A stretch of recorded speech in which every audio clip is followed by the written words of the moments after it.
مساء الخير، ازيكم عاملين ايه؟ وحشنا كتير كتير، صح يا لولي؟ قولوا حطوا اللايكات يلا. لا، لو اول مره تشوفونا ما تنسوش تحطوا لايكات كتير وتدعوا لولي ربنا يشفيها. قولوا حطوا لايك. هنبدا بقى الفيديو على طول يا اختي من غير بقى تقدمات والكلام دوت. اول حاجه انا هشغل الغساله بتاعتي. ايه اللي انا بعمله ده؟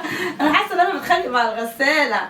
ترنج زياده على ترنجي على فوطه على شويه هدوم على شويه حاجات، في الرغم ان انا سهرانه من امبارح ما نمتش مع البت ديت، البت الوحشه ديت. استني وانا هدوس، الصبر بالله بس، اصبري. شوف فين فيشه الغساله. بسم الله. فيشه الميكروويف مش لاقي فيشه الغساله. كانت كويسه لحد يا جدعان، لحد الساعه كده 12 بالليل كانت كويسه تمام وزي الفل.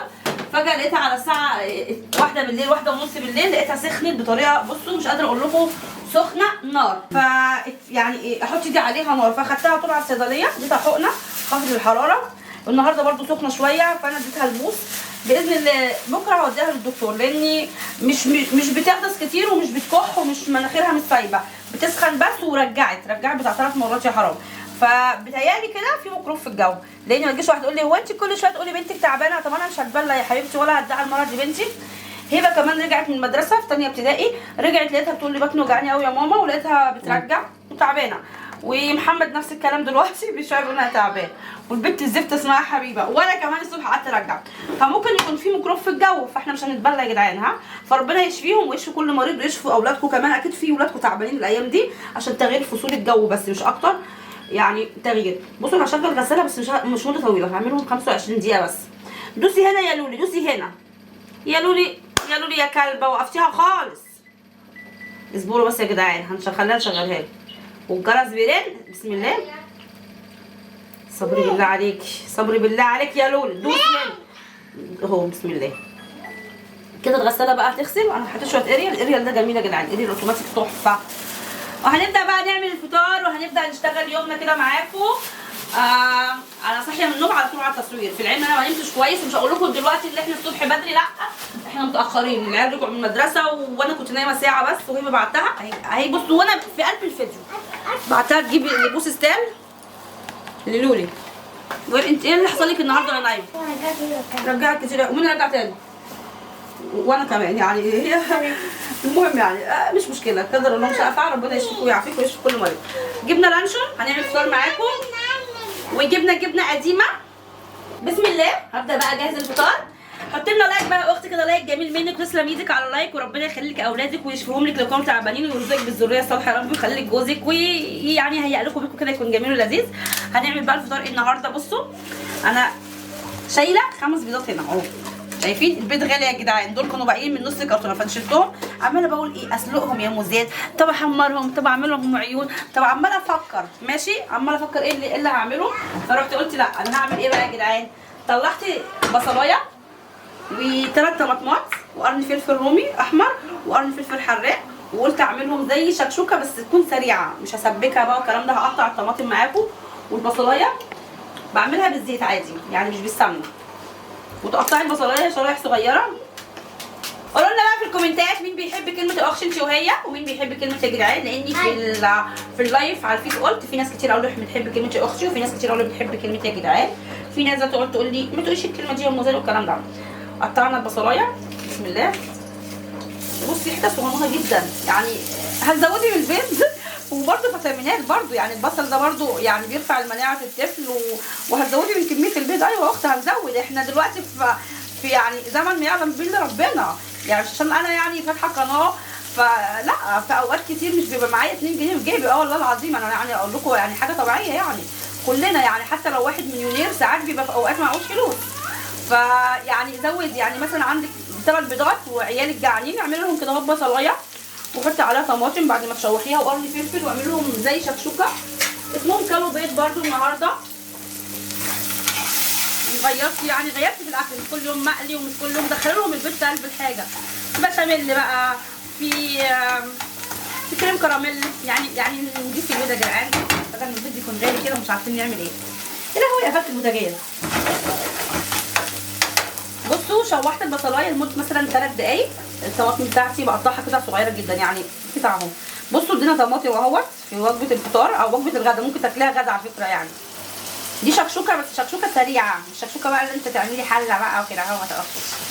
اللايك بالله عليكم، عاوزين لايكات كتير يا جدعان عشان نتحمس كده ونصوركم فيديوهات كتير ونكبر بيكم باذن الله، ونكون كده نوصل كده للعالميه طبعا بيكم، طبعا يعني بيكم، مش هنوصل لوحدنا طبعا. اروح بقى اقطع الطماطم دي، انا عامله 3 وقرن الفلفل دوت وارجع لكم تاني. خلاص بقى الطماطم بتاعتي بصوا اتسبكت. هرش بقى شويه فلفل اسود، طبعا بيت فلفل اسود عشان ريحه الزفاره بقى، والملح، والغساله بتغسل بس الملح كده شكله كتير يا جدعان عشان الواحد ما يدوش املاح بقى.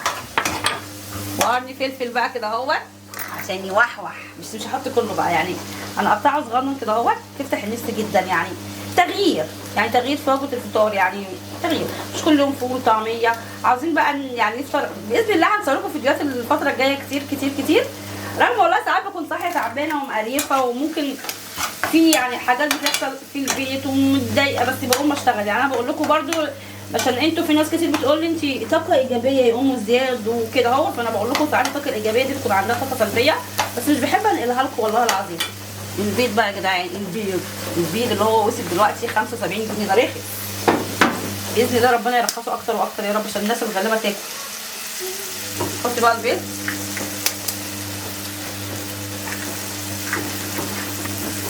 اللي بيعمل البيض بالطماطم ده يقول لي، انا هنا بنقول عليه شكشوكه اذا كنت، وممكن تزودي حاجات عليه تاني، بس انا عشان يعني دول اللي متوفرين عندي.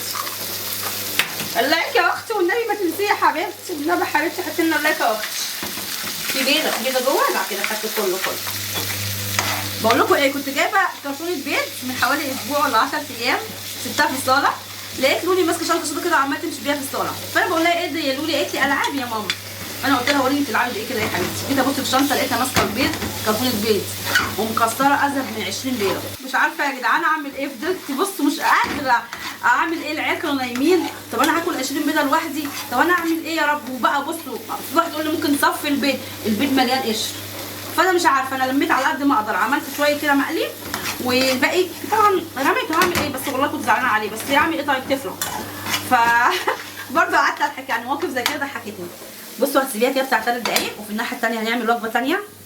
دي جبنه قديمه، هروح اجيب طبق ونشوف هنعمل فيها ايه. هنعمل بقى وجبه كمان، دي جبنه قديمه اللي بره مصر يا جدعان، دي جبنه قديمه بتبقى طعمها تحفه. والفسيخ يا جدعان مش حاجه معفنه، الفسيخ ده بيبقى سمك وزي مخللينه، عشان انتوا لما نزلنا فيديو الفسيخ قعدتوا تقولوا بتاكلي سمك معفن يا ام زياد، مش معفن والله طعمه روعه.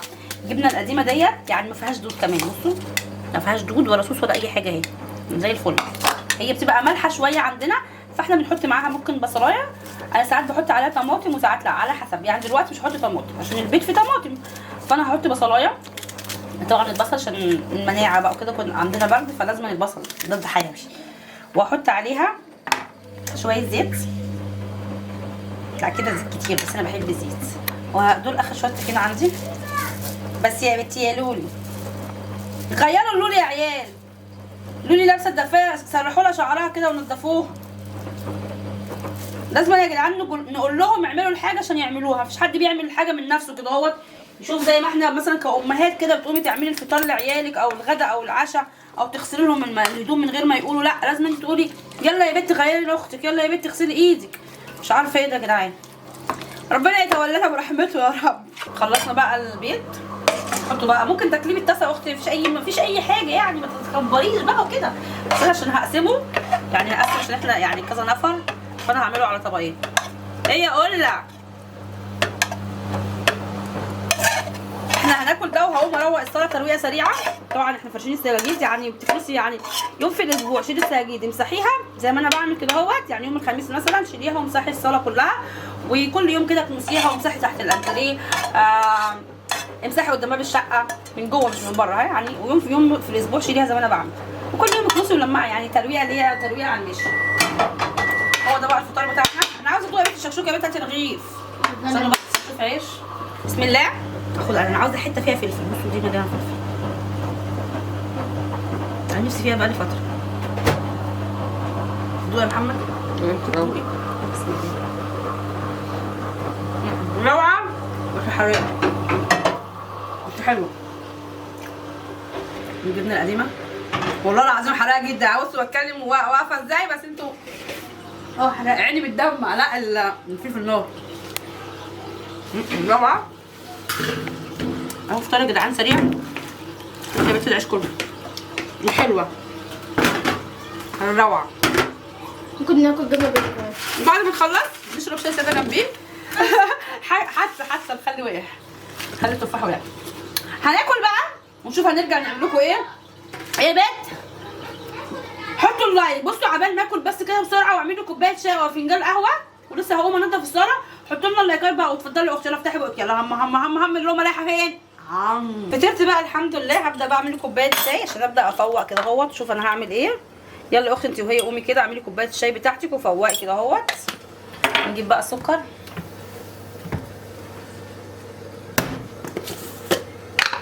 انا باخد معلقه ونص او ساعات معلقتين يعني على حسب، بس معلقه ونص حلو. مش بحب الحاجه مسكره. البراد يا جدعان بقى شكله استغفر الله العظيم يا رب. اللي يعرف ازاي اعمله يعني انضفه. وكمان الغطا بتاعه اتكسر فبيضايقني لما باجي اصب الشاي، فبفضل اخبي ايدي بقى بحته وكده عشان ما تلسعش. بسم الله. بصوا انا هعمل ايه بقى بعد ما اخلص الشاي. احط البراد ده في قلب الحله حاطه فيها ميه، واحط الحله ديت على البوتاجاز، وهبعت هبه تجيب لي كربونات الصوديوم واحطه يغلي شويه على البوتاجاز عشان عاوزه اغسله. يعني اكني بعمله بميه مغليه. يغلي شويه انا اغسله كده اغسله واخليه زي الفل. تعالوا يلا بقى نشوف بقى نعمل ايه في الصاله. بس قبل ما نعمل حاجه في الصاله هطلع الغسيل وهغسل اللحاف دوت. الغسيل ما خدش ربع ساعه. هطلعه وهنشغل بقى على اللحاف. ادي يومنا يا اختي. يومي ماشي زي يومك بالظبط. تقومي تفطري عيالك، تودي المدرسه للعيال، تشغلي على شويه غساله وتخشي الحاف. مالك كده اهو. يلا بسرعه. وهات البنطلون هنا بتاع المدرسه معايا، بنطلون واحد. وهنشغل بقى الغساله. هحط بقى النباتي اخر شويه اوكسي لقيتهم، وباخد الحبه التانيين امسح بيهم الصاله. يدوا ريحه بقى للصاله كده يعني ريحه حلوه.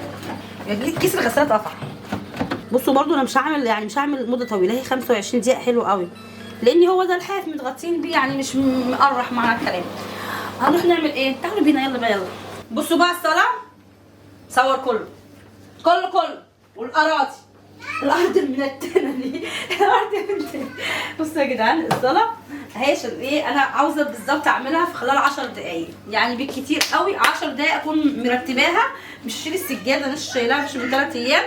خدي يا هبه كتابك يعني هوضب الانتريه بسرعه. خدي كده يا هبه تعالي معايا يلا عشان تساعديني. هنبدا بقى من غير كلام. بصوا ده كفر انتريه حطاه عشان احافظ على شكل الانتريه. الست حبيبه عماله تقول لي يا ماما نشيله يا ماما عشان شكله وحش. شكله وحش ايه يا جدعان؟ هو ماشي ممكن يكون شكله وحش بس هيحافظ لي على الانتريه بدل ما الانتريه يتوسخ ويقرح. واحط مخده هنا اهوت يعني 3 مخدات. وهنمسك برده الكلام التانيه. دي ترويقه سريعه. دي الترويقه اليوميه اللي احنا بنعملها. نظبط بقى الانتريه. لايك يا اختي لايك. ما تكسليش كده وانت قاعده. اعملي لك فنجان شاي زي كده اهو او فنجان قهوه وحطي لنا لايكات. هدخل بقى الازاز دي جوه. بصوا الترابيزه اهيت يعني عشان ما تجيش تقولوا لا دي لا. بصوا العيال مكسرين الدنيا بطريقه رهيبه اهو. بصوا اهو. ربنا يقوينا جميعا يا رب على بيتنا يا رب. مستنيه بقى لوني تكبر وعاوزه بيض الشقه كده يعني لون بيج. عاوزه لون غامق يا جدعان. الود بيبدا ادهنه رمادي غامق. هندخل بقى دول جوه نشوف هنعمل ايه. هنكنس بقى الحافظه. بصوا سريع قدام باب الشقه كمان متبهدل اهو يعني مفيش حته. بصوا يعني مش عاوزه اقول لكم مفيش حته مش نضيفه. بصوا بيجوا داخلين من الكوتش اهو. اوعي يا لولي. هخلص واغير لولي واشطفها. غيرت البح. لا احنا هنغير الدفايه بتاعتك وهشطفك واسرحها. تعالي اشيل الشراب بتاعي ده. اللايك يا اخت اللايك. يلا بسرعه حط اللايك كده. بصوا اهو بدخل تحت الكنب كده اهوت بيطلع. بصوا اهو على عينك يا تاجر. ولا بتبلى ولا بتعمل اهو. بنجاوب النواحي اهو. هنلم الظروف نشوف هنعمل ايه. كنست بقى الارض هلمع الفريزر. حطاه في الصاله عشان مفيش مكان في المطبخ. يعني الدنيا عندي برضو لسه برضو يعني مفيش مكان ولا في الاوض الصغيره. بس الحمد لله برضو احسن من غيرنا يا جدعان. بقي شاي بقى يا اختي عشان نعرف ايه نمزج دماغنا. في العلم اللي انا ماليش في الشاي بس بشربه. هلمع الترابيزه. ايه يا جدعان نفسي اعمل حاجه ما الاقيش كركبه. بصوا الترابيزه تصدقوا يا جدعان ان الحيطه نفسها عاوزه تتغسل؟ يعني الحيطه اللي فيها بقع، يعني اغسلها بس مش دلوقتي فرشه سلالين. ممكن باذن الله يوم الخميس لا اصور فيديو نغسل فيه الحيطان، يعني نغسل فيه الحيطان ونشيل السجاد بقى وننضف تنظيفه ايه؟ تنظيفه عميقه. هنحط بقى شويه اوكسي اوتوماتيك، اي حاجه عندك، انا مش بقول لك حطي، انا اخر حبه عندي فانا يعني بحب ريحته، بس هو خلص خلاص يعني خلاص.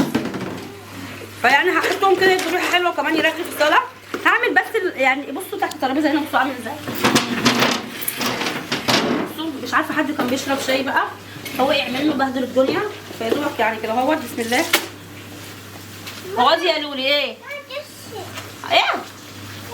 بصوا انت بتعملي بقى انت تحت الكرسي كده اهوت، يعني تحت الكراسي تحت الكنب في اي حته. طبعا الشتا داخل عليكي مش كل شويه تشيلي سجاد، يعني هيتهد حيلك والله العظيم، فحرام. فاعملي الاماكن اللي باقيه يعني اللي باينه. ايه يا قلبي ماما؟ عندك واوا؟ شيلها يا هبه، عندها واوا. ريحه الاوكس روعه. ممكن بقى انت تحطي اوكس عادي، يعني اوكس عادي اللي هو بتاع الغساله العاديه، تجيبي كيس وحطيه برده مش هيقول لك لا، مش هيقول لا، هيدي ريحه لذيذه برده حلوه. او كلوكس الوان، اي حاجه عندك بقى بتحبيها. لازقين لي بينا يا جدعان كده اهوت. واروح بقى امسح قدام باب الشقه نفس الكلام قدام باب الشقه كده اهوت، في ترابه في اي حاجه. بس يا لولي بس يا حبيبتي، مش عصير واقع من لولي كده اهوت ناحيه اوضه النوم هنا بتاعتنا كده، يعني اي حته في البلاط باينه ابداي ايه لمعيها. ايه يا قلبي؟ شيليها يا هبه يلا. هروح بقى اخلص كل الاماكن اللي باينه وارجع لكم تاني. خلصت بقى الصاله والله العظيم ما خدت مني ربع ساعه، لسه الشاي ما خلصتوش اهوت لسه ما بغيتش والله العظيم، دافي يعني مش بارد، دافي يعني حلو. وجبت كمان البخور ولمعت كل حاجه وهبخر بقى. بسم الله. لا لازم تولعي، لازم تولعي. والبراد جوه بيغلي، انا هغسل معاكم البراد كده على الهوا اشوف هيبقى شكله ايه يعني، فاهمين؟ حطيت معلقه كربونات الصوديوم ولا الصوديوم؟ صوديوم. ومعلقه ملح وشويه خل صغيرين في الميه وهي بتغلي. هنروح بقى نبص. بصوا سيب بقى البخوره كده 10 دقايق ونشغل القران بقى، يعني نعليه شويه صغننين كده اهو. بسم الله. ونعمل ايه بقى؟ تعالوا بصوا. بحب بعد ما اخلص بقى اروح طافيه الانوار والله اعمل بس كده اهوت، واولع ايه الناموسيه بتاعتي، اوقف الكل واشغل الناموسيه بس، يعني كده اهوت اشغل الناموسيه بس، والاضاءه بتاعت الشاشه كده اهوت بسيط بس، يعني اضاءه كده خفيفه وخلاص على كده. تعالوا بقى نشوف البراد عامل ايه وعشان نقفل الفيديو ونصور فيديو كمان. البراد بقى عمال يغلي حاسس ان هو عامل زي اللحمه. بصوا يا جدعان محروق، مش عارفه كان حد بيعمل شاي واتحرق منه. هنحاول معاه ندف. انا هجيب واحد باذن الله بس ألمونيوم. بصوا هو سخن كده اهوت، انا عندي اللهلوه بتاعتي هنجرب معاكم يعني. بصوا يعني انا ما قلتلكمش هينضف 100%، بس ادينا بنجرب، ده شكله يكون وحش كده اهوت، ادينا بنجرب.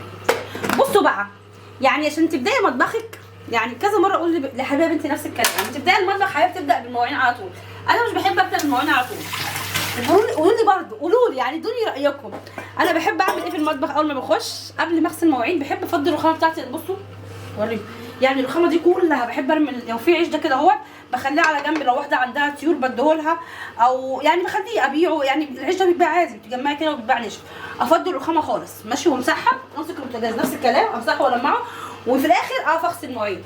حبيبه بقى بتعمل العكس، بتقف تغسل مواعينها سلكه قبل ده كله. طبعا عمال ما تغسل مواعين دراعها بيكون وجعها، بتروح سايبه ايه المطبخ زي ما هو، تروح داخله تقول لك انا تعبانه كده. فانتوا قولوا لي انت صح ان انتوا ترتبوا الاول ولا تغسلوا الاول؟ قولوا يلا مش هيحصل حاجه. الله ما شاء الله ما شاء الله. ندف يا جدعان شويه، شفتوا؟ الله ايوه كده يا جدعان، كان شكله يقرف. انا نفسي كنت قرفانه منه، ما اعرفش مين اللي كان عامل فيه شاي وحرقهولي، فكان شكله استغفر الله العظيم يا رب. هنشوف هنا اهوت حتى لو ما نضيفش يا لهوي نار الميه سخنه، حتى لو ما نضيفش للدرجه، بس اسمك يعني هقول لكم زمان كان مش عارفه ست الله يرحمها تقول لك الريحه ولا العدم، يعني نضيف احسن من عدم. بصوا اهوت السواد اهو قدامكم، البراد سخن نار على فكره.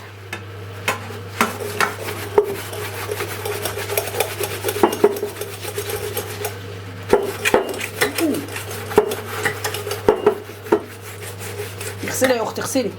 بصوا من تحت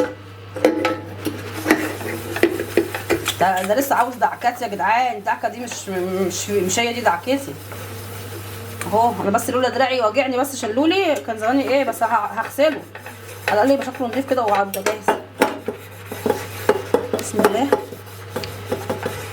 كانت ستي الله يرحمها كانت بتحبني اغسل البراد بتاع الشغل، لان كان جدي عنده، هنقول بقى زمان كان قهوه كان بتحبني اغسل لها البرادات. تقول لي هبه بنت ابني بتغسل البراد قشطه، بتخليه فله كده اهو، تخلوا لها قشطه. الله يرحمها ويغفر لها يا رب، يرحم امواتنا جميعا.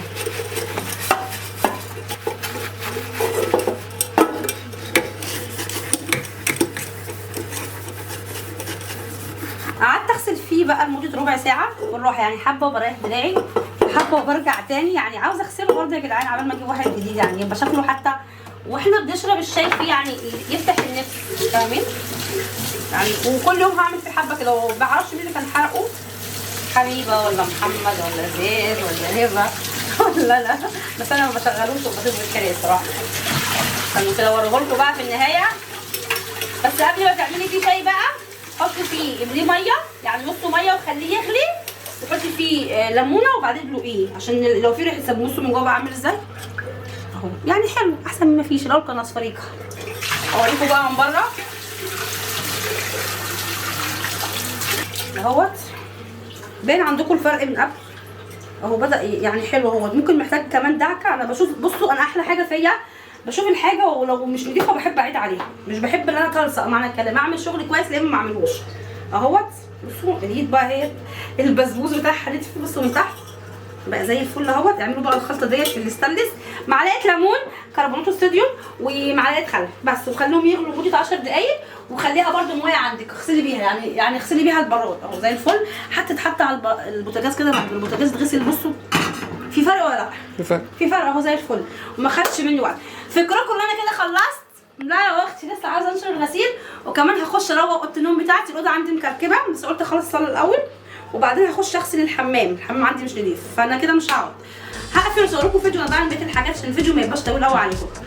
لولي هتقفلي معايا؟ للاسف دخلت لولي لقيتها ماسكه التليفون بتلعب فيه، قالت لي لا يا ماما انا بلعب بابل لعبه كده عامله زي المكعبات. فخلاص كده انا هقفل بقى معاكم. ان شاء الله الفيديو يكون عجبكم يا رب، وفيديوهات تعجبكم. وخلاص كده الفيديو خلص، كان معاكم مزياد، والسلام عليكم ورحمه الله وبركاته. باي باي.